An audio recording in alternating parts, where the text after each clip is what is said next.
On est allé voir Une vie, une histoire magnifique, l'histoire vraie de Nicholas Winton, héros de la Seconde Guerre mondiale qui a sauvé 669 enfants du joug des nazis. Et oui, déjà dans les premières secondes, nous avons dit le mot en haine. Donc nous garantit une excellente audience de cette émission. Voilà, Bonjour le Shadowban. Mais est-ce qu'il nous a sauvés, nous, de l'ennui? C'est la question que je pose à toi, mon cher Nono. Pour la catchphrase. Oui. Moi, la catchphrase, c'est un peu une déclaration de guerre et un plagiat. Et c'est la bande-annonce qui aurait dû mourir avant la fin. Je savais que tu allais m'en reparler. Floris. Moi, si ta question porte sur l'ennui, alors je ne me suis pas ennuyé. En revanche, ma catchphrase est une vie gâchée. Vie gâchée, et pour moi, c'est la zone de désintérêt.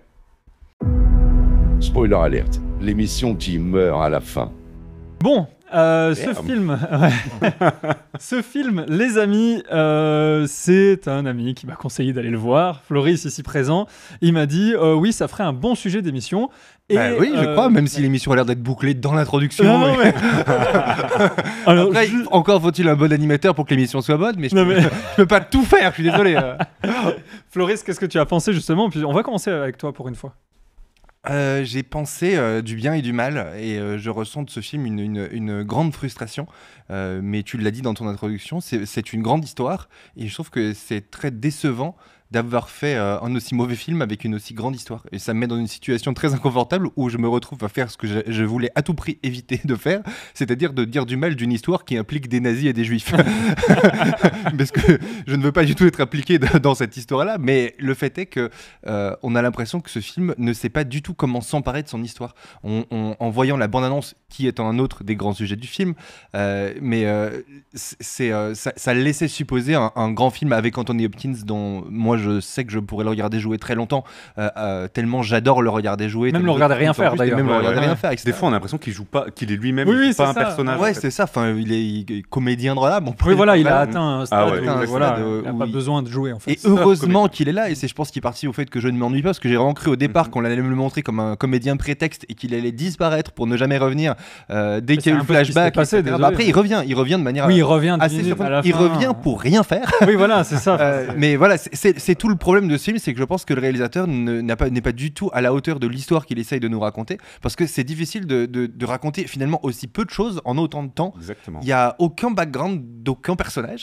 Mais oui, il ne se passe rien. Mais c'est pour ça qu'on s'ennuie, c'est parce qu'en fait on nous fait rien pour nous donner envie de s'attacher aux personnages, même s'ils font des choses extraordinaires. On pense que l'histoire, qui en effet est belle et c'est une vraie leçon d'humanité, devrait nous suffire en tant que spectateur à être investi dedans. Je pense que... Alors que non, d'ailleurs, c'est une histoire qui est pas si intéressante à raconter, dans le sens où ça reste, bon, c'est quelque chose d'important, mais ça reste quand même quelqu'un qui se bat contre la bureaucratie, et c'est pas si intéressant que ça de faire des visas. Moi, j'ai dû en faire quand j'ai dû aller voyager en Corée.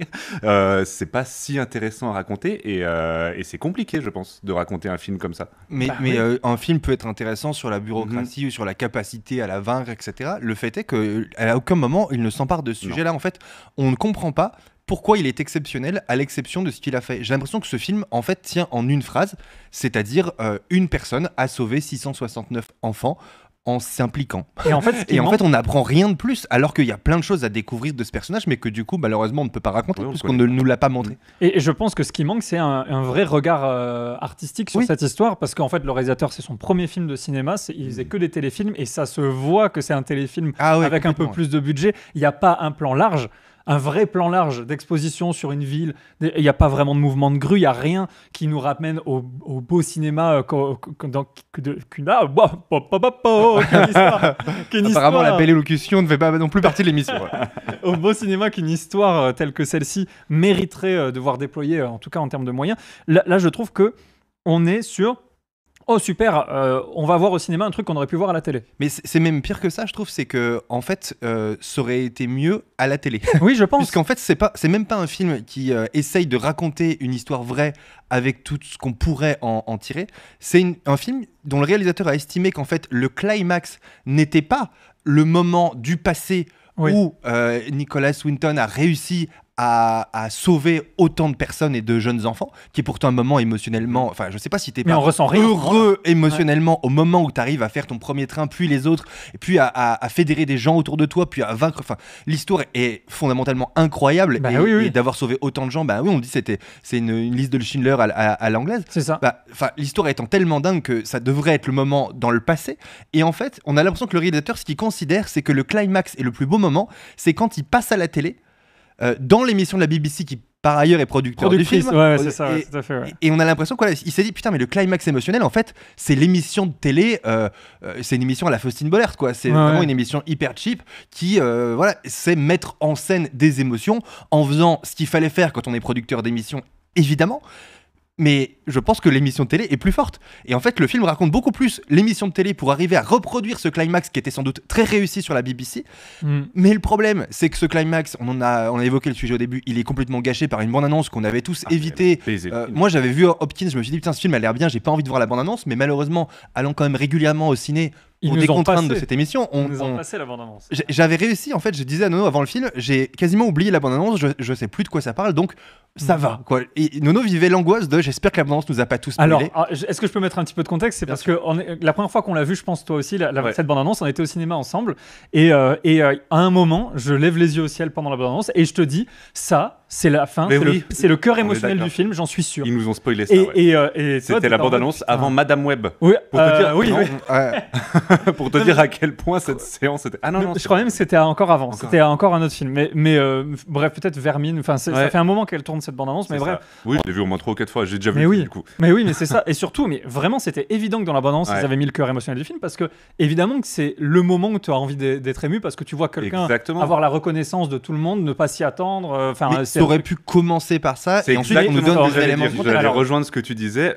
Moi, ça m'a vraiment gâché tout le film, parce que je me suis dit, un peu comme Floris vient de dire, c'est allez, on va dire qu'ils nous ont pas gâché le film et que c'est justement l'histoire de l'émission, et qu'en fait ils vont commencer par l'émission, et en gros le film ce serait l'émission qui raconte cette histoire-là. Et du coup, tant que tu l'as pas vu, tout le début du film, je me suis dit bon bah elle arrive cette émission, Et donc la première moitié du film c'était ça, avant que je me rende compte qu'on m'avait niqué mon film et que du coup c'était à la fin, et donc bah ça m'avait la bande-annonce m'a baisé. Alors, absolument. Ça m'a fait de la peine. Moi ça m'a un peu moins. J'ai eu de la chance parce que ma mémoire n'a pas joué en ma faveur, ou plutôt elle a joué en ma faveur par sa défaillance, parce que j'avais oublié cette émission. Ah ouais. Donc je m'attendais à rien.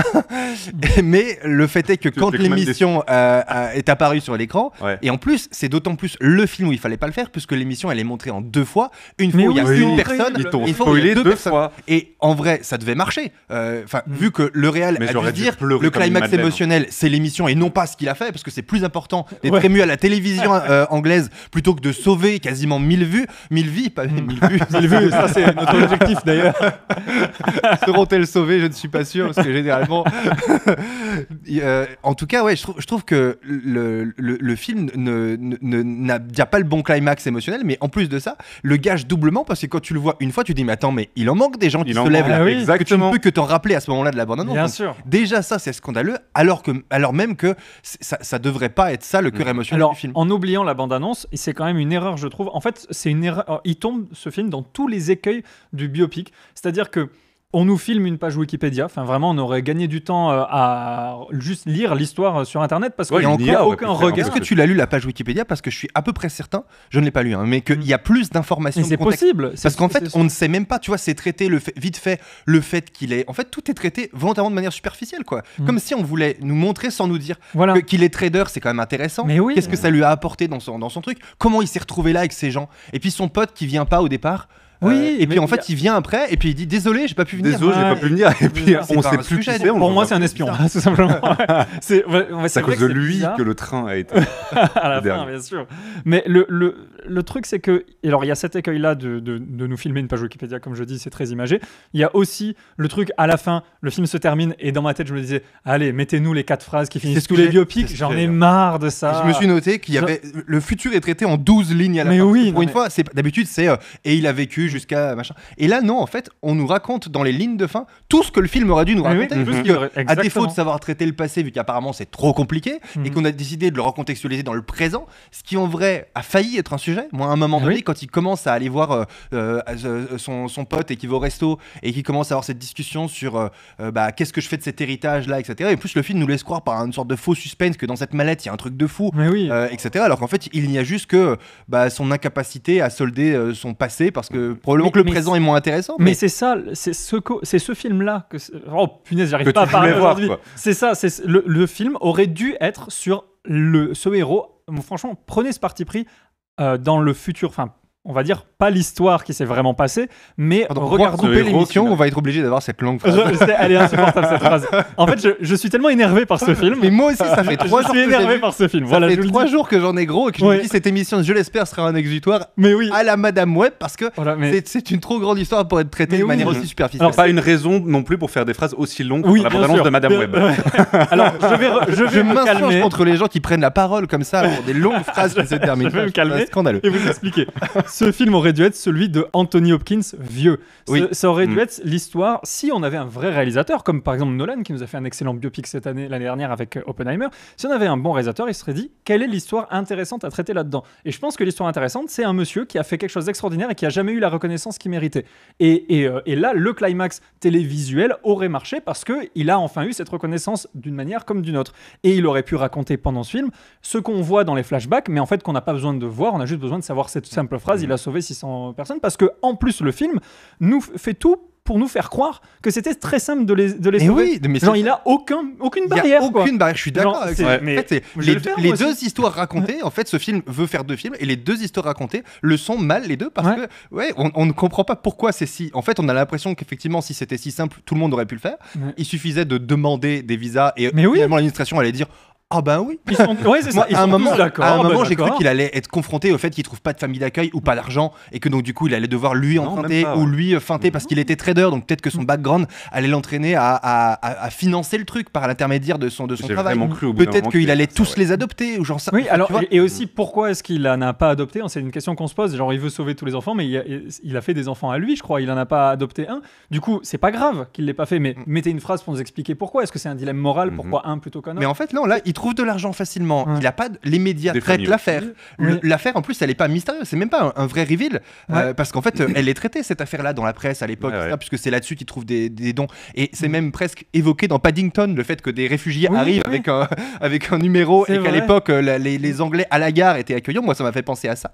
Et enfin je trouve que c'est fou de l'avoir gâché, mais par contre je ne peux être plus d'accord avec ton analyse. Ça aurait été un super film de traiter le présent, parce que c'est le seul moment où j'ai eu un éveil en me disant ah mais en fait il sert à ça Hopkins.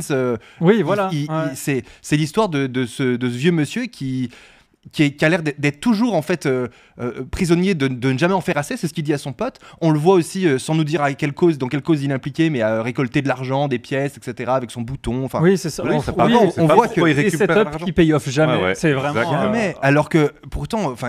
Pour le coup, il savait deliver Hopkins. Je veux dire, quand il pleure, moi je suis ému quand il pleure.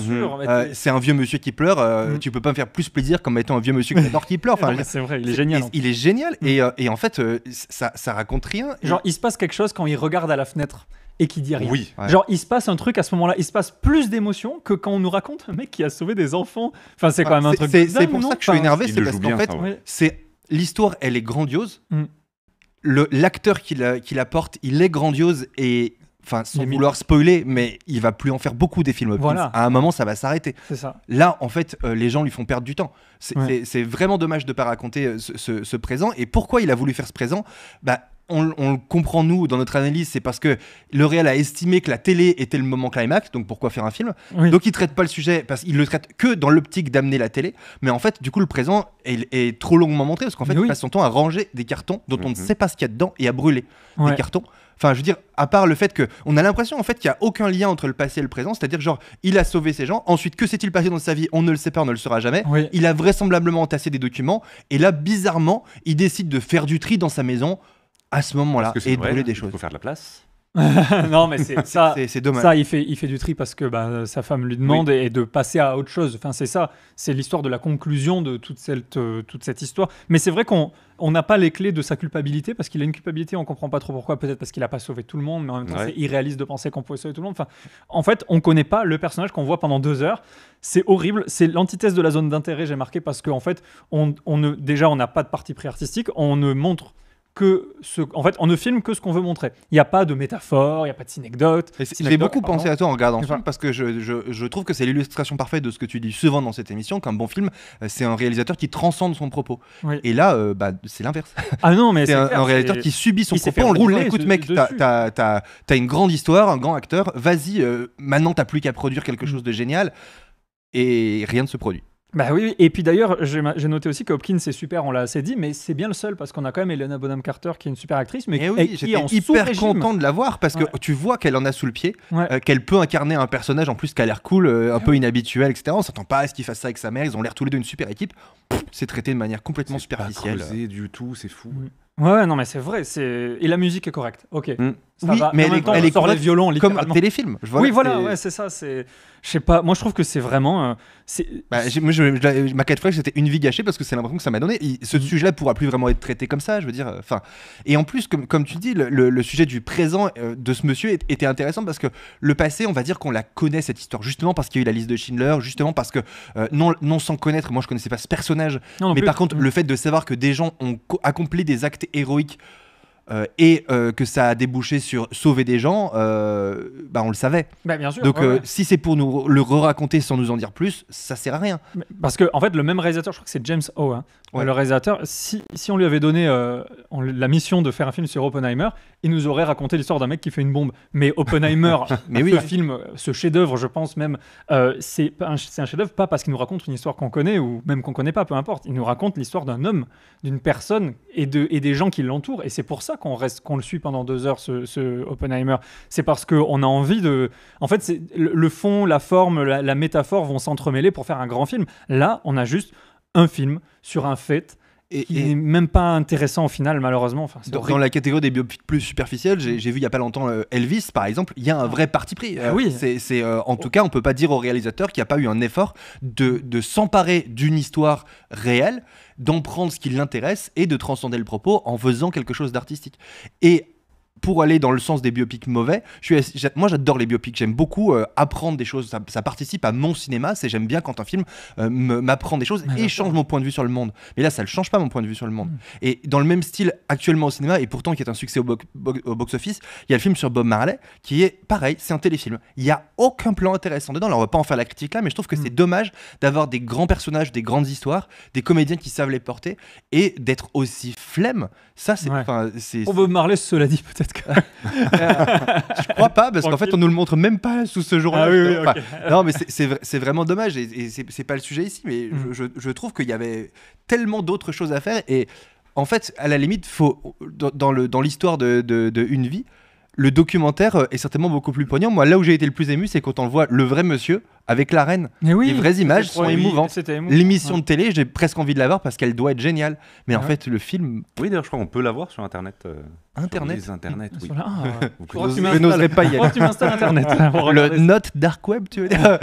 Et le Light Web. Nono, toi, tu représentes dans cette émission un peu plus le grand public, on va dire. À toi tout seul, ce qui est le nom de pression. Voilà. Est-ce que tu veux parler pour toutes les femmes et les hommes qui t'écoutent? Non, mais en fait, pour vous. Je pense que c'est un film qui va satisfaire le grand public, qui n'est pas en attente d'un grand film cinématographique. Toi, en sortie de film, qu'est-ce que tu en as pensé? En sortie de film, j'y ai pensé que je m'étais pas ennuyé. C'est pas un film, c'est ça qui m'a impressionné. Un peu comme je reviens à ce que je disais tout à l'heure, c'est une histoire qui a un peu mal été racontée et qui est un peu ennuyeuse de la part du côté des protagonistes. C'est quand même très bureaucrate, mais pour autant, je me suis pas ennuyé dans ce film-là. C'était assez bien amené, assez bien enchaîné, mais bon, comme vous dites, ça reste quand même un film. Enfin, t'en ressors avec une impression de gâché, qui est aussi gâché du coup par la bande-annonce, qui me reste vraiment au travers de la gorge. Mais tellement, ça m'a rappelé en fait à quel point, pourquoi je fais la guerre aux bandes-annonces en fait. Ça avait commencé avec Ghost in the Shell. qui est un peu dans le même style. C'est en gros, c'est l'histoire d'une héroïne qui se bat contre un méchant, et pendant la première moitié du film, on ne connaît pas le méchant, on sait pas, elle essaie de découvrir qui c'est, sauf qu'on le sait qui c'est, on nous l'a dit dans la bande-annonce. Ah oui. Et bah là, c'est pareil en fait. La scène poignante qui est censée t'arracher toutes les larmes de ton corps, bah tu l'as déjà vu 4 fois. Ça participe à une analyse qu'on s'est déjà fait entre nous, où je pense que maintenant, dans un monde où le cinéma c'est quand même du marketing, il faut pas l'oublier, la commande des gens qui font les bandes-annonces n'est pas fait en sorte que les gens qui vont voir le film passent un bon moment sans leur gâcher le film, mais la commande c'est voici toute la matière auquel tu as accès, la matière étant le film. Même les gens voir le film. On peut même tricher en ne prenant pas la musique du film, c'est souvent le cas quand les musiques sont pas très réussies dans les films, on prend du Hans Zimmer d'un autre film en achetant les droits et on le met dans la bande-annonce et ça passe, et en fait on dit au mec qui va monter la bande-annonce, voilà ta matière première, avec ça donne-nous envie d'aller voir le film. Et c'est tout. On ne lui dit jamais, quand les gens ont payé pour aller le voir, il faut pas qu'ils soient en colère. Parce qu'en fait, de toute façon, on a déjà payé pour aller voir, donc en fait, de toute façon, c'est pas une franchise ni rien, qu'on soit déçu, quelque part, ils s'en foutent, on est déjà dans la salle. Et oui, l'important, c'est de mettre les gens dans la salle. C'est faire du chiffre, en fait. Mais oui, je crois que c'était le réalisateur et producteur Thomas Langman qui avait dit... Ne me faites pas un procès si c'est pas lui. Mais il avait dit, à partir du moment où les gens sont dans la salle, on a gagné. Et c'est vraiment, ça résume en une phrase. C'est vrai, sauf si tu as d'autres films à leur montrer derrière et que ton économie est basée sur l'ensemble des films que les gens pourront aller voir. Mais par contre, effectivement, dans ce cas-là, en fait, moi, en tant que semi-cinéphile, genre, je suis pas passionné des productions de machin, je vais pas... mettre en tête dans un coin de ma tête une haine féroce pour la personne qui a monté ces bandes annonces, le studio qui produit ces films, et ne plus aller en voir aucun. C'est un one shot ce film. Donc en fait, au-delà du fait qu'il soit décevant, la bande annonce me l'a niqué. Bon bah c'est pas grave, j'irai en voir d'autres des films. Je me ferai reniquer par des bandes annonces et c'est dommage parce que. Bah justement, c'est quelque chose qu'on vous a vu parce qu'on s'était déjà suffisamment fait niquer pour se dire, on sait que les bandes annonces ça dure un quart d'heure, donc on arrive un quart d'heure plus tard. C'est vrai, mais moi je regarde jamais les bandes annonces déjà. Le cinéphile qui veut voir les bandes annonces. J'aime voir les bandes annonces. Excusez-moi. Mais parce que c'est une œuvre à part entière. J'attends d'avoir le droit de réponse là-dessus. Pour le coup, l'œuvre des bandes annonces est parfois une aussi belle œuvre. Et parfois, il y a des montages de bandes annonces qui habilement vont te faire croire à une autre fin du film que celle qui va se produire, et là ça joue en faveur du film, parce que tout le long tu penses à un truc qui n'est pas le bon, donc on peut complètement jouer là-dessus. Bah oui, la bande-annonce d'Avengers Infinity War qui est quand même qui était une bande-annonce où ils avaient créé un plan qui n'existait pas pour nous hyper. Moi j'avais adoré ça, il y avait des gens qui n'avaient pas aimé parce qu'on nous ment sur la marchandise, mais je préfère ça plutôt que de spoiler. Moi je pense que c'est pas les bandes-annonces qu'il faut éviter, c'est les bandes-annonces de mauvais films. Oui mais c'est ça. Tu me cites Ghost in the Shell et Une vie, désolé mais c'est quand même pas des grands films. Parce que depuis le début en fait on nous donne des indices. C'est comme Floris ce que tu disais sur les affiches qui quand elles sont vraiment mal faites, ça veut dire qu'on nous passe implicitement le message que le film va être nul. Bah là c'est pareil, quand tu sais que la bande annonce de la ligue des graphistes, bah t'as la ligue des bandes annonciers.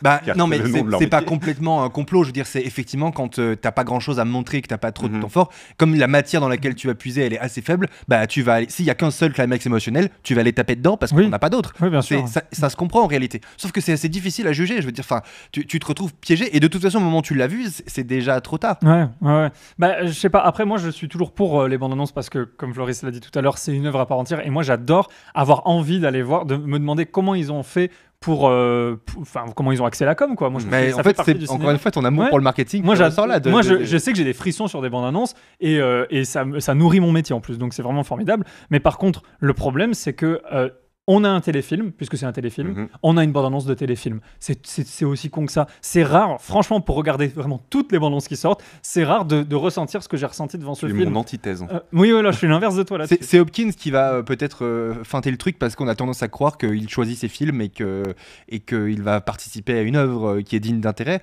Je pense qu'il n'y aurait pas eu Hopkins, peut-être que je ne serais pas allé voir. Après, coup, il est bankable quand même à ce point-là. Bien sûr. Après, Hopkins, attention, il était dans Transformers 5 qui était une énorme merde. Donc, oui, non, mais c'est ça, c'est qu'il choisit pas tant que ça. Oui, je pense qu'il est un peu téléguidé. Je sais pas trop ce qui lui donne envie. Enfin bref, on est en train de divaguer parce que je crois qu'on a plus grand chose à dire sur ce film, non? Enfin, malheureusement.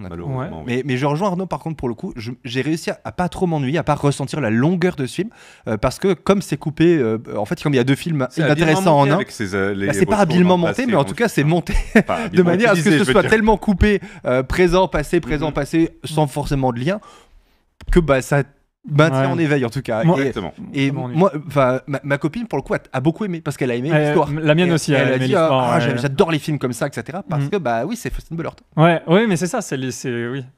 Comment s'appelle cette émission de Faustine Bollard? Je sais plus. Mais ça commence aujourd'hui, je crois qu'elle s'appelle. Voilà. Mais qui pour le coup est une excellente émission pour le climax émotionnel. Je me retrouve à subir régulièrement. C'est exceptionnel le travail qu'ils font pour arriver à générer des climax émotionnels avec des histoires simples et beaucoup moins ambitieuses que celles que ce film nous raconte. Donc pour le coup, je pense que l'émission de la BBC est exceptionnelle. C'est une vraie œuvre, l'émission de la BBC. Oui, voilà, le film qui la raconte, moins. Ouais, tout à fait. Donc on va peut-être passer aux notes. Moi, c'est un film où de base, j'aurais mis, je pense, 3 sur 5, un genre de moyenne, mais la bande-annonce me l'a tellement...